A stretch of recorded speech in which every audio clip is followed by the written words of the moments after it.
आकाशवाणी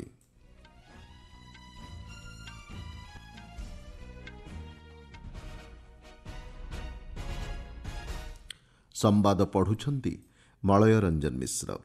मुख्य संवाद। युवा अधिकारी नेतृत्वाधीन पुलिस बाहिनी विकसित भारत गठन में प्रमुख भूमिका ग्रहण करिब कहिले राष्ट्रपति। देशर मत्स्य क्षेत्र को सुदृढ़ करने सरकार व्यापक योजना प्रणयन करने को लक्ष्य रखिंट बोली सूचना देले स्वराष्ट्रमंत्री। आतंकवाद विरुद्ध में शून्य सहनशील नीति अवलंबन करने को विश्वर सबु राष्ट्रों को आह्वान देले वैदेशिक व्यापार मंत्री। द्वितीय पर्यायर 12टी राज्य एवं केन्द्रशासित अंचल में स्वतंत्र भोटर तालिका संशोधन कराजिबो बोली निर्वाचन कमिशन को घोषणा एवं वैद्युतिक सामग्री उत्पादन योजना अधीन में प्रथम पर्यायर 7टी आवेदन पत्र अनुमोदित। राष्ट्रपति द्रौपदी मुर्मू कहिसेंति युवा अधिकारी नेतृत्वाधीन पुलिस बाहिनी विकसित भारत गठन में प्रमुख भूमिका ग्रहण करिब। नुआदिल्ली में 2024 बैचर भारतीय पुलिस सेवा प्रशिक्षार्थी को संबोधन करी राष्ट्रपति यह कहिसेंति। राष्ट्रपति कहिसेंति क्षमता सहित उत्तरदायित्व आसे बोली युवा अधिकारी मन रखिबा उचित। नैतिक चिंताधारा एवं जरूरीकालीन परिस्थितिर मुकाबिला समय न्याय एवं निरपेक्ष पथ अनुसरण करने को राष्ट्रपति प्रशिक्षार्थी को परामर्श देइछंती। क्षमता संपन्न अधिकारी होई मध्य निजर करुणापूर्ण भावना को अक्षुण्ण रखिबा पई राष्ट्रपति आह्वान देइछंती। प्रजुक्ति विद्या पुलिस व्यवस्था रे यथेष्ट परिवर्तन आनिछि बोली राष्ट्रपति कहिबा सह डिजिटल ठकेई वर्तमान समय एक बड़ विपद बोली चेताई देइछंती। कृत्रिम बुद्धिमत्ता आधारित प्रजुक्ति विद्यार उपयोग माध्यम नागरिकों को न्याय प्रदान पई पदक्षेप ग्रहण करने को राष्ट्रपति प्रशिक्षार्थी को परामर्श देइछंती। आगामी 5 वर्ष मध्य समग्र देश में समवाय भित्ति अति कम 200टी गभीर समुद्रରୁ माछधरा यंत्रचालित डंगा बंटन करने को सरकार योजना करुछंती बोली स्वराष्ट्रमंत्री अमित शाह कहिसेंति। प्रधानमंत्री मत्स्य संपद योजना अधीन में आज मुंबईर मजगांव बंदर में हिताधिकारी को 2टी गभीर समुद्रରୁ माछ धरिबा यंत्रचालित डंगा बंटन अवसर में मंत्री श्री शाह यह कहिसेंति। डंगा 2टीर पंजीकरण प्रमाणपत्र एवं प्रतीकात्मक चाबी को श्री शाह हिताधिकारी को आज हस्तांतर करिसेंति। देशर मत्स्य क्षेत्र को सुदृढ़ करने एवं मत्स्यजीवी पाखरे एहार सुफल पहुंचाइबा पई सरकार व्यापक योजना प्रणयन करने को लक्ष्य रखिंट बोली से कहिसेंति। माछ संग्रह प्रक्रियाकरण एवं रप्तानी को सहज करिबारे एहा गुरुत्वपूर्ण साब्यस्त हेब। देशर विशाल उपकूलर गुरुत्व उपर आलोकपात कर श्री शाह कहिसेंति मत्स्यशिल्प क्षेत्र में व्यापक संभावना रही।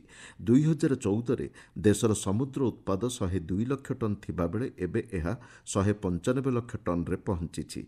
श्री शाह कहिसेंति देशर प्रत्येक नागरिक एवं परिवार समृद्ध और आत्मनिर्भरशील हेले विकसित भारत स्वप्न साकार होई परिबो। ଏହି କାର୍ଯ୍ୟକ୍ରମରେ ମହାରାଷ୍ଟ୍ର ମୁଖ୍ୟମନ୍ତ୍ରୀ ଦେବେନ୍ଦ୍ର ଫଡନାଭିସ୍ ଏବଂ ରାଜ୍ୟ ମନ୍ତ୍ରିମଣ୍ଡଳର ଅନ୍ୟାନ୍ୟ ସଦସ୍ୟ ଯୋଗ ଦେଇଥିଲେ। आतंकवाद विरुद्ध में शून्य सहनशील नीति अवलंबन करने को वैदेशिक व्यापार मंत्री डॉक्टर एस जयशंकर विश्वर सबु राष्ट्र को आह्वान देइछंती।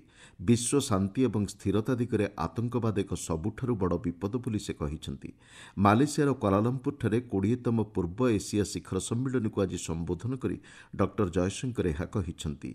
आतंकवाद विरुद्ध में प्रतिरक्षा अधिकारी को सामूहिक भाव में ग्रहण करा संभव नुहे बोली डॉक्टर जयशंकर स्पष्ट करिसेंती। 2026 वर्ष को आसियान भारत सामुद्रिक सहयोग वर्ष भाव पालन कराजिबो बोली डॉक्टर जयशंकर कहिसेंती। गाजा शांति योजना को भारत स्वागत करिछि एवं यूक्रेन रे युद्धर शीघ्र समाप्ति पाई से आह्वान देइछंती। चलित वर्ष मार्च मासरे म्यांमार रे होइथिबा भूकंप समय भारत प्रथम प्रतिक्रियाकारी भाव कार्य करिथिला बोली डॉक्टर जयशंकर कहिसेंती। भारत म्यांमार थाईलैंड त्रिपाक्षिक राजपथ प्रकल्प प्रति भारतर प्रतिबद्धता को डॉक्टर जयशंकर एही अवसर में दोहराइछंती। भारत प्रशांत महासागरीय क्षेत्र में शांति प्रगति और समृद्धि को प्रोत्साहन प्रदान करने पई पूर्व एशिया सम्मेलन को भारत एक गुरुत्वपूर्ण मंच भाव ग्रहण करिथाय बोली डॉक्टर जयशंकर कहिसेंती। आपण माने संवाद शुणुछंती आकाशवाणी।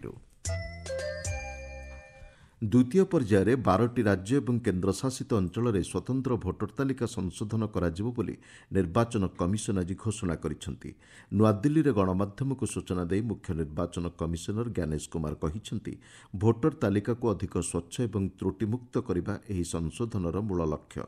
ଦ୍ୱିତୀୟ ପର୍ଯ୍ୟାୟରେ ବିଭିନ୍ନ ସ୍ତରରେ ଏହି ସଂଶୋଧନ ପ୍ରକ୍ରିୟା ପାଇଁ ପଦକ୍ଷେପ ଗ୍ରହଣ କରାଯିବ ବୋଲି ସେ କହିଛନ୍ତି। सबने मिलकर मतदाता सूची को शुद्ध बनाने का कार्य किया और नतीजा आपके सामने है। जीरो अपील्स अर्थात बिहार की मतदाता सूची अधिकतम शुद्ध मानी जाएगी। अब फेज 2 12 राज्यों में या संघ शासित प्रदेशों में आरंभ होने वाला है। ଶ୍ରୀ କୁମାର କହିଛନ୍ତି, ସ୍ୱତନ୍ତ୍ର ଭୋଟର ତାଲିକା ସଂଶୋଧନ ଅନୁଷ୍ଠିତ ହେଉଥିବା ସମସ୍ତ 12ଟି ରାଜ୍ୟ ଏବଂ କେନ୍ଦ୍ରଶାସିତ ଅଞ୍ଚଳରେ ଆଜି ମଧ୍ୟରାତ୍ରିରୁ ତାଲିକାରେ କୌଣସି ପ୍ରକାର ପରିବର୍ତ୍ତନ କରାଯାଇପାରିବ ନାହିଁ। ଏହି ଦ୍ୱିତୀୟ ପର୍ଯ୍ୟାୟ ସଂଶୋଧନରେ 51 କୋଟିରୁ ଅଧିକ ଭୋଟର ସାମିଲ ହେବେ। ସେ କହିଛନ୍ତି, ବୁଥସ୍ତରୀୟ ଅଧିକାରୀ ପୂର୍ବରୁ ଥିବା ଭୋଟରଙ୍କୁ ଗଣନା ଫର୍ମ ବଣ୍ଟନ କରିବେ। 2003 ଭୋଟର ତାଲିକାଭୁକ୍ତ ମତଦାତାଙ୍କୁ କୌଣସି ଅତିରିକ୍ତ କାଗଜପତ୍ର ଉପସ୍ଥାପନ କରିବାକୁ ପଡ଼ିବ ନାହିଁ। ଏପରିକି 2003 ଭୋଟର ତାଲିକାଭୁକ୍ତ ପିତାମାତାଙ୍କ ସନ୍ତାନଙ୍କ କ୍ଷେତ୍ରରେ ମଧ୍ୟ କୌଣସି ଅତିରିକ୍ତ କାଗଜପତ୍ର ଦାଖଲ କରିବାର ଆବଶ୍ୟକତା ନାହିଁ ବୋଲି ଶ୍ରୀ କୁମାର ସ୍ପଷ୍ଟ କରିଛନ୍ତି। जो इंडिकेटिव लिस्ट ऑफ डॉक्यूमेंट्स हैं जो 11 हैं जिसमें आधार आइडेंटिटी के लिए 12वें तौर से जोड़ा गया है। ये इंडिकेटिव लिस्ट ऑफ डॉक्यूमेंट्स लगभग सभी सीईओ से चर्चा करके बनाई गई है। बट फिर भी जब हियरिंग हो और उस समय ये सिद्ध करना हो किसी को अपनी जांच में कि मैं नागरिक हूं, तो वो कोई और अगर डॉक्यूमेंट देगा तो उसके ऊपर ईआरओ विचार जरूर करेंगे, लेकिन indicative list of document bye and large यही रहेगी। ଶ୍ରୀ କୁମାର କହିଛନ୍ତି, ସଂଶୋଧନ ପ୍ରକ୍ରିୟା ଆସନ୍ତା ମାସ 4 ତାରିଖରୁ ଆରମ୍ଭ ହୋଇ 1 ମାସ ପର୍ଯ୍ୟନ୍ତ ଚାଲିବ। ଡିସେମ୍ବର 9 ତାରିଖରେ ଚିଠା ତାଲିକା ଏବଂ ଫେବୃଆରୀ 7 ତାରିଖରେ ଚୂଡ଼ାନ୍ତ ସଂଶୋଧିତ ଭୋଟର ତାଲିକା ପ୍ରକାଶ ପାଇବ। ଇଲେକ୍ଟ୍ରୋନିକ ସାମଗ୍ରୀ ଉତ୍ପାଦନ ଯୋଜନା ଅଧୀନରେ 7ଟି ଆବେଦନପତ୍ରକୁ ପ୍ରଥମ ପର୍ଯ୍ୟାୟରେ ଅନୁମୋଦନ କରାଯାଇଛି। ନୂଆଦିଲ୍ଲୀରେ ଆଜି ଗଣମାଧ୍ୟମ ସହ ଆଲୋଚନା କାଳରେ ଇଲେକ୍ଟ୍ରୋନିକ୍ସ ଏବଂ ସୂଚନା ଓ ପ୍ରଯୁକ୍ତି ବିଦ୍ୟା ମନ୍ତ୍ରୀ ଅଶ୍ୱିନୀ ବୈଷ୍ଣବ ଏ ସମ୍ପର୍କରେ ସୂଚନା ଦେଇ କହିଛନ୍ତି, ଏହି ଉଦ୍ୟୋଗଗୁଡ଼ିକ ଘରୋଇ ଚାହିଦା ପୂରଣ କରିବାରେ ସହାୟକ ହେବ। ମୋଟ 5,532 କୋଟି ଟଙ୍କା ନିବେଶ ମାଧ୍ୟମରେ 44,406 କୋଟି ଟଙ୍କାର ସାମଗ୍ରୀ ଉତ୍ପାଦର ଆଶା କରାଯାଉଛି ବୋଲି ସେ କହିଛନ୍ତି। ଏହାଦ୍ୱାରା 5,000ରୁ ଅଧିକ ପ୍ରତ୍ୟକ୍ଷ ନିଯୁକ୍ତି କ୍ଷେତ୍ର ସୃଷ୍ଟି ହେବ।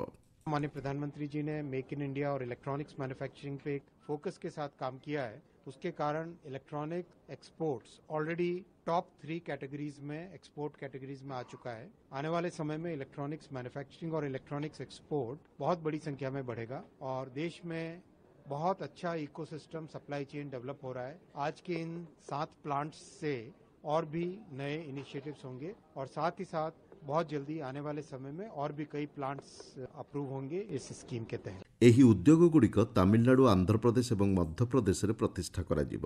ଫଳରେ ଦେଶର ଆଞ୍ଚଳିକ ଉତ୍ପାଦନ ସୁଦୃଢ଼ ହେବା ସହ ନିରନ୍ତର ଶିଳ୍ପ ଅଭିବୃଦ୍ଧିକୁ ତ୍ୱରାନ୍ୱିତ ହେବାର ଆଶା କରାଯାଉଛି। ଆକାଶବାଣୀର ଦ୍ୱିଭାଷିକ ଫୋନ୍ ଇନ୍ କାର୍ଯ୍ୟକ୍ରମ ପବ୍ଲିକ୍ ସ୍ପିକ୍ରେ ଆଜି ରାତି 9:30ଟାରେ ଜନସ୍ୱାସ୍ଥ୍ୟ ସୁରକ୍ଷାରେ ସ୍ୱଚ୍ଛତାର ଭୂମିକା ଶୀର୍ଷକ ଆଲୋଚନାର ପ୍ରଚାର କରାଯିବ। ନୂଆଦିଲ୍ଲୀ ଏମ୍ସର ଭେଷଜ ବିଭାଗର ପ୍ରଫେସର ଡାକ୍ତର ପୀୟୁଷ ରଞ୍ଜନ ଏବଂ ଲେଡି ହେଡିଙ୍ଗ୍ସ ମେଡିକାଲ କଲେଜ ଓ କଳାବତୀ ଶରଣ ଶିଶୁ ଚିକିତ୍ସାଳୟର ପ୍ରଫେସର ଡକ୍ଟର ଅନୁ ମାହେଶ୍ୱରୀ ଆଲୋଚନାରେ ଅଂଶଗ୍ରହଣ କରିବେ।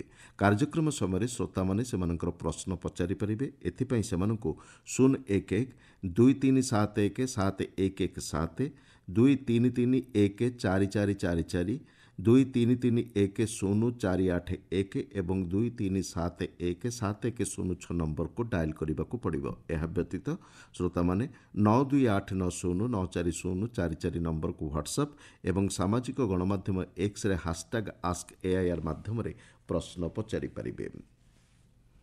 ପ୍ରଧାନମନ୍ତ୍ରୀ ନରେନ୍ଦ୍ର ମୋଦି ଗତମାସ 22 ତାରିଖରେ ଜିଏସ୍ଟି ସଞ୍ଚୟ ଉତ୍ସବ ଘୋଷଣା କରିବା ପରେ ଦେଶରେ ସମାଜର ବିଭିନ୍ନ ବର୍ଗର ନାଗରିକ ଏହାର ସୁଫଳ ପାଉଛନ୍ତି। ପରବର୍ତ୍ତୀ ପିଢ଼ି ଜିଏସ୍ଟି ସଂସ୍କାର ମାଧ୍ୟମରେ ପ୍ରମୁଖ ବୈଦ୍ୟୁତିକ ସାମଗ୍ରୀ ଉପରେ ଟିକସ ହାର ହ୍ରାସ ଘରୋଇ ଉତ୍ପାଦ ଇକୋସିଷ୍ଟମକୁ ସୁଦୃଢ଼ କରିଛି। ବଜାର ଚାହିଦା ବୃଦ୍ଧି ପାଇବା ସହ ଏ କ୍ଷେତ୍ରରେ ଉଦ୍ୟୋଗ ଜଗତ ମଧ୍ୟ ପ୍ରୋତ୍ସାହିତ ହୋଇଛି। ଏୟାର କଣ୍ଡିସନର, ଡିଶ୍ୱାସର ଏବଂ ଟେଲିଭିଜନ ଉପରେ ଟିକସ ହାର 28%ରୁ 18%କୁ ହ୍ରାସ କରାଯାଇଛି। ଘରୋଇ ଉତ୍ପାଦ ବୃଦ୍ଧି ଯୋଗୁଁ ଆମଦାନୀ ଉପରେ ନିର୍ଭରଶୀଳତା ମଧ୍ୟ ହ୍ରାସ ପାଇଛି। ଦେଶର ଉତ୍ପାଦନ କ୍ଷମତା ସୁଦୃଢ଼ ହୋଇଛି। ମନିଟର ଏବଂ ପ୍ରୋଜେକ୍ଟର ସମେତ ସୂଚନା ଓ ଯୋଗାଯୋଗ ପ୍ରଯୁକ୍ତି ବିଦ୍ୟା ଆଧାରିତ ହାର୍ଡୱେୟାର ଉପରେ ଜିଏସ୍ଟି ହାର ମଧ୍ୟ 28%ରୁ 18%କୁ ହ୍ରାସ ପାଇଛି। ମୁଖ୍ୟ ସମ୍ବାଦଗୁଡ଼ିକ ପୁଣି ଥରେ। ଯୁବ ଅଧିକାରୀଙ୍କ ନେତୃତ୍ୱାଧୀନ ପୁଲିସ୍ ବାହିନୀ ବିକଶିତ ଭାରତ ଗଠନରେ ପ୍ରମୁଖ ଭୂମିକା ଗ୍ରହଣ କରିବ କହିଲେ ରାଷ୍ଟ୍ରପତି। ଦେଶର ମତ୍ସ୍ୟ କ୍ଷେତ୍ରକୁ ସୁଦୃଢ଼ କରିବା ପାଇଁ ସରକାର ବ୍ୟାପକ ଯୋଜନା ପ୍ରଣୟନ କରିବାକୁ ଲକ୍ଷ୍ୟ ରଖିଛନ୍ତି ବୋଲି ସୂଚନା ଦେଲେ ସ୍ୱରାଷ୍ଟ୍ରମନ୍ତ୍ରୀ। ଆତଙ୍କବାଦ ବିରୁଦ୍ଧରେ ଶୂନ୍ୟ ସହନଶୀଳ ନୀତି ଅବଲମ୍ବନ କରିବାକୁ ବିଶ୍ୱର ସବୁ ରାଷ୍ଟ୍ରଙ୍କୁ ଆହ୍ୱାନ ଦେଲେ ବୈଦେଶିକ ବ୍ୟାପାର ମନ୍ତ୍ରୀ। ଦ୍ୱିତୀୟ ପର୍ଯ୍ୟାୟରେ 12ଟି ରାଜ୍ୟ ଏବଂ କେନ୍ଦ୍ରଶାସିତ ଅଞ୍ଚଳରେ ସ୍ୱତନ୍ତ୍ର ଭୋଟର ତାଲିକା ସଂଶୋଧନ କରାଯିବ ବୋଲି ନିର୍ବାଚନ କମିଶନଙ୍କ ଘୋଷଣା ଏବଂ ବୈଦ୍ୟୁତିକ ସାମଗ୍ରୀ ଉତ୍ପାଦନ ଯୋଜନା ଅଧୀନରେ ପ୍ରଥମ ପର୍ଯ୍ୟାୟରେ 7ଟି ଆବେଦନପତ୍ର ଅନୁମୋଦିତ। ସମ୍ବାଦ ଶେଷ ହେଲା।